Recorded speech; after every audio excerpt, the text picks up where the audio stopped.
and I drove over for our sync meeting for my team.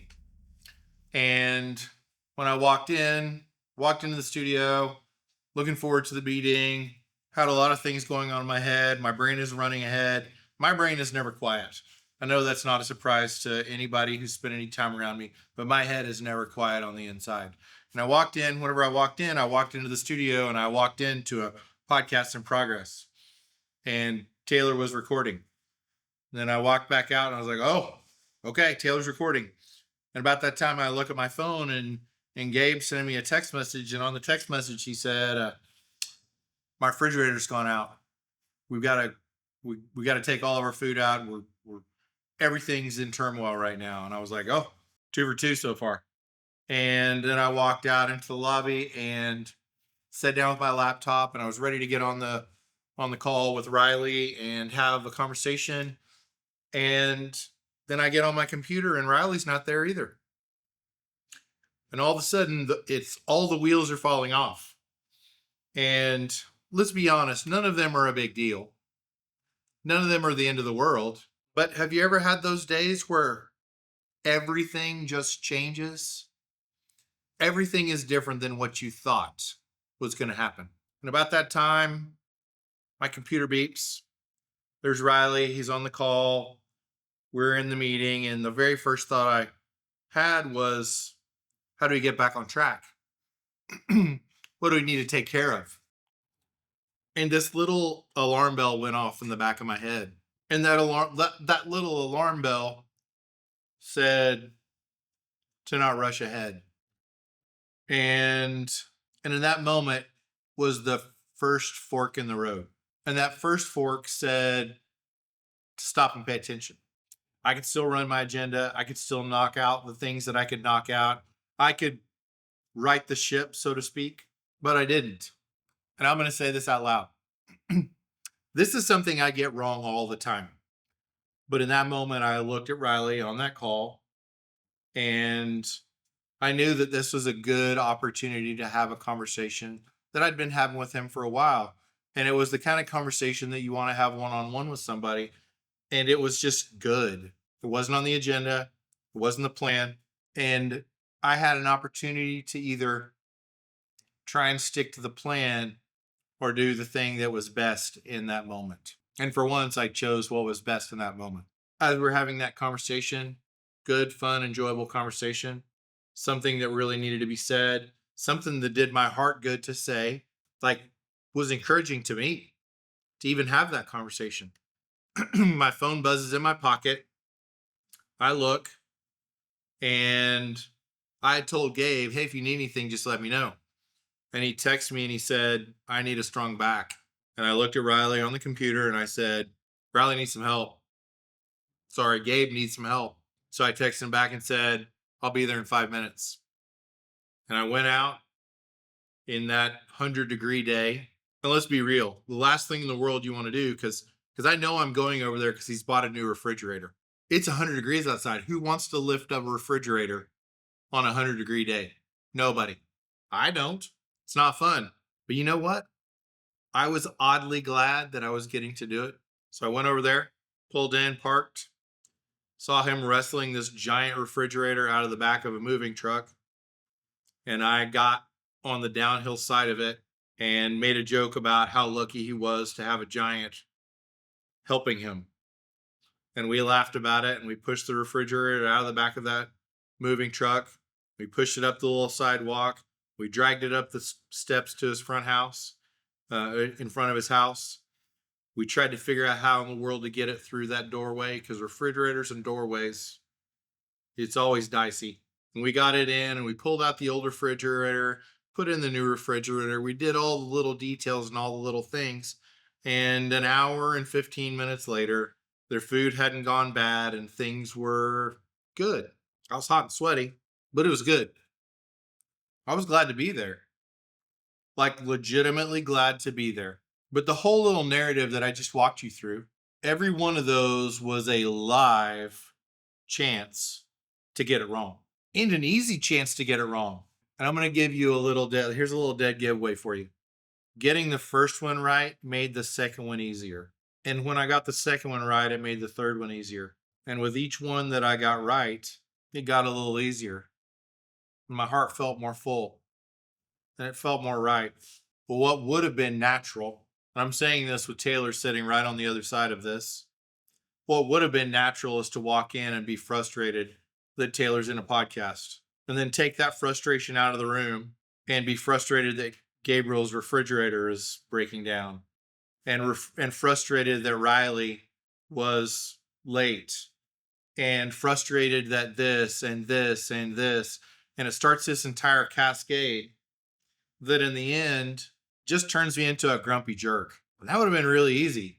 But in taking a second and trying to have a little bit of perspective, and perspective is hard to have whenever you have expectations. Do you hear that? Perspective is hard to have when you have expectations. You have this way that in your brain that you think it's supposed to go. At least I do. I have this way in my brain that I think it's supposed to go. And when it doesn't go that way, all of my energy shifts away from what I was trying to accomplish and it shifts to how to recover from that shift. Does that make sense? I spend all my energy just trying to recover instead of trying to respond. I think that's it. I spend all my time trying to recover instead of trying to respond. And I'll be honest, like in my head, I'm kind of sinking into my head right now, thinking about this and thinking about moments that it went wrong with my kids, moments that we had flat tires or something went off the rails and they apologized to me for things that were beyond their control. How often do you do that? I do that all the time. I apologize for things that are beyond my control. And there's something really magical that happens whenever somebody looks at you and legitimately says, it's going to be okay. It's not the end of the world. I can remember, this is silly and I'm completely off the plan right now, but I'm in this moment thinking about going to my 16-year-old broke his elbow at school because he was just being 16. They were playing basketball, and when they were playing basketball, he decided that it would be really funny to run and jump over his friend's shoulders, like put his hands on his shoulders and jump over the top of him. And whenever he did it, he hooked his shorts on his friend's hand and tumbled him over. And whenever he fell down, he put his arm out and radial fracture on his elbow. And he called and said, "Hey, Dad, you come pick me up from the school. I think I broke my elbow." Nurse says, "I got to go to the emergency room." And I picked him up. As soon as he opened the door, the very first thing is he apologized for how expensive it was going to be to go to the emergency room. And I looked at him and I was like, "Are you okay?" He was like, "Yeah, I'm okay." And I was like, I, I don't care about the deductible. I care that you're okay. It's the conversation I had with my oldest son whenever he wrecked his car one day. He wrecked his car, totaled his car. Bad experience. He called me in tears, panicked, because he just wrecked his car. And do we remember that moment where we look back in history?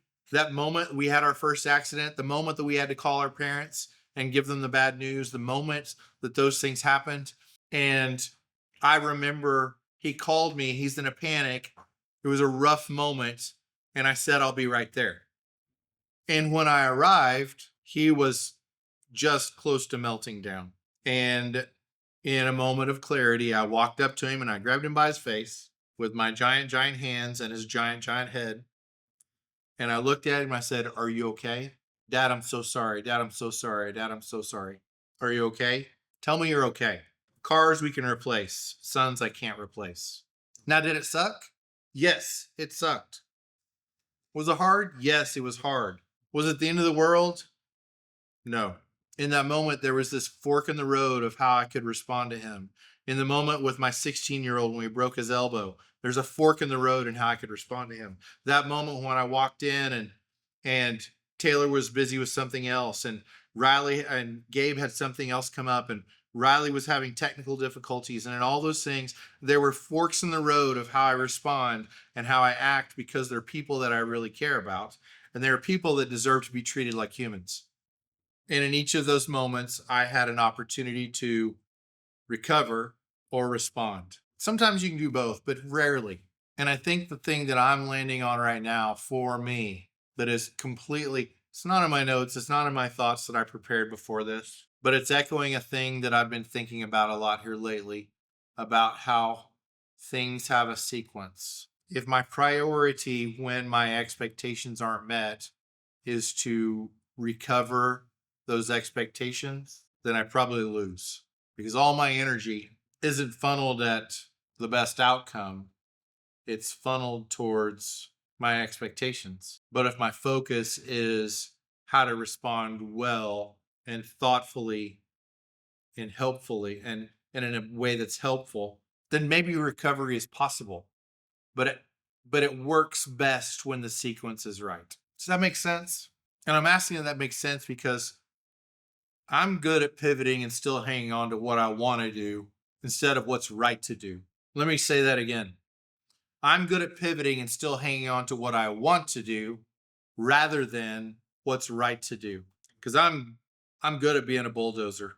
I'm good at forcing things. And I'm good at calling it responsible. But what it is, it's not really being responsible. It's just trying to take control. And the tell is always the same. It's the anxiety. It's the anxiety that runs underneath it all. It's the worry. And the worry comes from it didn't go how I expected it to go or how I wanted it to go. And there's this fear inside of me. And some of this fear is what helps me to try to handle it better, if I'm being honest. And the fear is if my people saw how petty the inside of my head was in those moments, that I might be the disappointment, and I might be the one that derails everything. We were playing a show years ago. I don't even remember where it was, but we were on stage and Charlie, guy that led the band, was playing his guitar. And as he played his guitar, he's going to town, whole band's playing, everything's happening, crowd's there. As he's playing, string breaks. When a string breaks on a guitar, everything goes out of tune, everything gets wonky and weird. He's still playing. From the wings, somebody runs out with a guitar. They take his guitar and they put a new guitar on him, and he's playing. As he's playing, oddly enough, and this doesn't happen, but oddly enough, on that night, he plays and he plays for about a minute, and another string, bong, another string breaks. He takes the guitar off, and off in the wings, they were trying to put a new string on a guitar that he'd already broken one string on.